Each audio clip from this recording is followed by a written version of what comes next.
आपको बड़ी खबर हम बता दें, इस वक्त नई दिल्ली से आ रही है। दिल्ली एनसीआर में तड़के भूकंप के तेज झटके महसूस किए गए हैं। रिक्टर स्केल पर इसकी जो तीव्रता है वो 4 मापी गई है। भूकंप के दौरान कई सेकंड्स तक धरती हिलती रही, डोलती रही।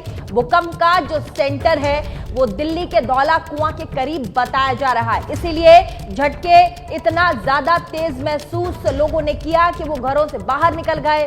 सुबह 5:36 पर यह भूकंप का झटका लोगों को लगा, जिससे लोगों की नींद तक उड़ गई। भूकंप के झटके दिल्ली एनसीआर के साथ ही पड़ोसी राज्यों में भी महसूस किए गए हैं और साथ ही तस्वीरों में भी हम आपको दिखाकर यह समझाने की कोशिश कर रहे हैं कि जो तीव्रता है वो 4 रही और साथ ही लोगों को भूकंप के झटके इसलिए भी बहुत ज्यादा महसूस हुए क्योंकि एपिक सेंटर जो है वो दिल्ली के धौला कुआं में ही था और लोगों का यह कहना है कि हम गहरी नींद में सो रहे थे, उसके बावजूद उठकर घरों से बाहर की ओर भागे।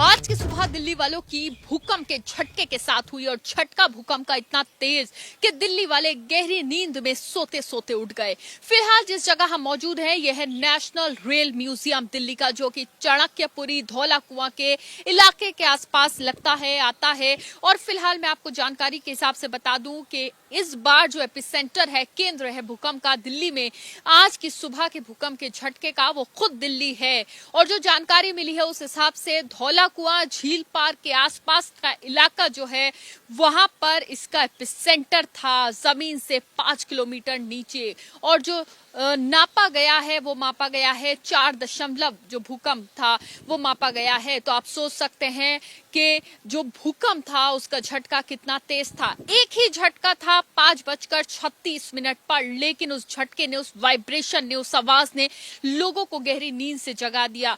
और जो लोग हमसे सुबह से बातचीत कर रहे हैं उनका कहना है कि ऐसा झटका पहले कभी नहीं देखा, इतनी आवाज के साथ इतना तेज वाइब्रेशन शायद लोगों ने पहले कभी नहीं देखा।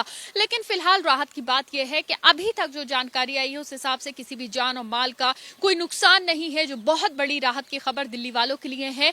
लेकिन इस झटके ने, इस अर्थक्वेक ने, आज सुबह के भूकंप ने लोगों की नींद खोल दी। लोग सड़कों पर आ गए, लोग अपनी बिल्डिंग से निकलकर नीचे पहुंच गए थे। और सबसे बड़ी बात, एपिसेंटर जो केंद्र इस बार भूकंप का दिल्ली का, वो खुद दिल्ली है। और जहां हम मौजूद हैं नेशनल रेल म्यूजियम, इसी के आसपास का जो इलाका है यहीं कहीं एपिसेंटर जो है वो है। और फिलहाल 1 से 2 किलोमीटर की रेडियस में जो एपिसेंटर है वो हो सकता है। फिलहाल जो जानकारी है उस हिसाब से धौला कुआं, झील पार्क और इसी इलाके के आसपास कहीं आज के भूकंप का एपिसेंटर जो है वो माना जा रहा है।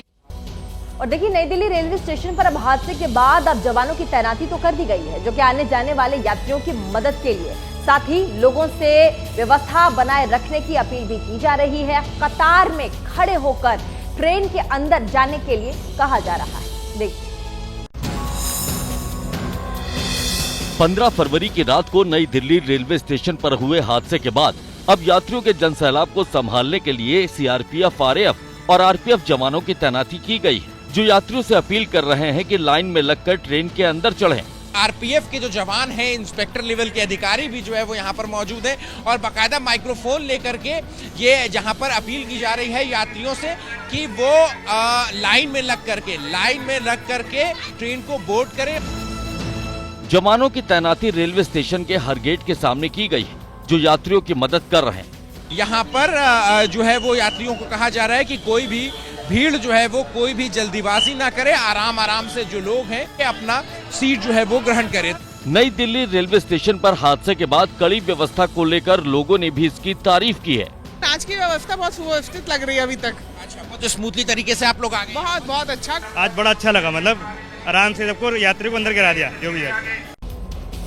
नई दिल्ली रेलवे हादसे पर अब जो राजनीति है दिल्ली की, एक बार फिर से गर्मा गई है। रेलवे के इंतजामों पर उठ रहे सवालों के बीच में विपक्ष ने कई सवाल दागे। अब इसके बाद केंद्र सरकार और बीजेपी विपक्ष को नसीहत देती फिर रही है कि ये राजनीति का नहीं, हादसे का शिकार हुए परिवारों के जख्मों पर मरहम लगाने का वक्त है। नई दिल्ली रेलवे स्टेशन पर जब यह हादसा हुआ तो मंजर बेहद खौफनाक था। भगदड़ के बाद कुछ यात्री बेहोशी की हालत में दिखे तो कुछ बेहाल होकर अपने परिजनों को खोजते दिखे। हादसे में कई लोगों ने जान गंवाई, जिसके बाद अब विपक्ष सरकार से सवाल पूछ रहा है, व्यवस्था पर सवाल उठा रहा है। जो सबसे बड़ा स्नान होता है उसी दिन सरकार की पोल खुल गई। दिल्ली की घटना के बाद ये डबल इंजन नहीं डबल ब्लंडर की सरकार बन गई है। विपक्ष के सवाल उठाने के बाद केंद्रीय मंत्री जीतन राम मांझी ने अपनी सरकार का बचाव किया और हादसे के लिए लोगों को ही जिम्मेदार ठहरा दिया। कुछ घटनाएं वैसी हो जाती है अफरा तफरी में, तो उसके लिए सरकार दोषी नहीं है, लोग दोषी हैं, दूसरे की जगह पर बैठ जाना चाहते हैं। वहीं बिहार बीजेपी के अध्यक्ष दिलीप जायसवाल ने नई दिल्ली रेलवे स्टेशन पर हुए हादसे के पीछे किसी बड़ी साजिश का दावा किया है। इसके पीछे कुछ न कुछ साजिश की बू आ रही है, इसीलिए इन साजिशों की जांच बहुत आवश्यक है। और नई दिल्ली रेलवे स्टेशन पर भगदड़ के बाद कई लोग ऐसे भी हैं जिनके परिजन लापता हैं। अपनों की तलाश में लोग अस्पताल के दर बदर भटक रहे हैं, चक्कर काट रहे हैं, लेकिन उनके परिजन उन्हें नहीं मिल रहे। नई दिल्ली रेलवे स्टेशन पर शनिवार को हुई भगदड़ ने कई परिवारों की खुशियां छीन ली, तो कई लोग लापता हो गए, जिनकी तलाश में उनके परिजन दर दर की ठोकरें खा रहे हैं ताकि उनका पता चल सके। मोहम्मद शहजाद के भाई भी लापता हैं। ऐसे में वो अपने भाई समरुल हक को ढूंढते हुए LNJP अस्पताल पहुंचे, लेकिन यहाँ भी उन्हें सफलता नहीं मिली। LNJP अस्पताल से भाई की कोई जानकारी नहीं मिलने के बाद उन्होंने अपने भाई को RML अस्पताल और लेडी हार्डिंग अस्पताल में जाकर भी ढूंढा, लेकिन यहाँ भी उन्हें कोई कामयाबी नहीं मिली। तो यहाँ आया हूँ तो फिर दूसरा एड्रेस दे दिए, ये अंदर से दिए। हाँ, क्या कहा? मैडम बोला कि इसमें जाकर चेक कर लो। खाली जाकर चेक कर रहे हम लोग, दूसरा काम तो नहीं है हम लोग। शहजाद के मुताबिक उनका भाई असम जाने के लिए नई दिल्ली रेलवे स्टेशन पहुंचा था। 8:30 बजे के करीब की ट्रेन थी और आखिरी बात उनकी अपने भाई से बात शाम 4:30 बजे के करीब हुई थी, लेकिन इसके बाद अभी तक उससे कोई संपर्क नहीं हो पाया है। लास्ट 4:30 बजे शाम को टाइम बात हो गया, तो उसके बाद कोई बातें नहीं हुआ। और नई दिल्ली रेलवे स्टेशन पर हुए हादसे में जिन्होंने अपनों को खोया है, उनके परिवार में मातम है, आंखों में आंसू है, और वो रेलवे स्टेशन का वो खौफनाक मंजर है जो उस रात उनके सामने हुआ था।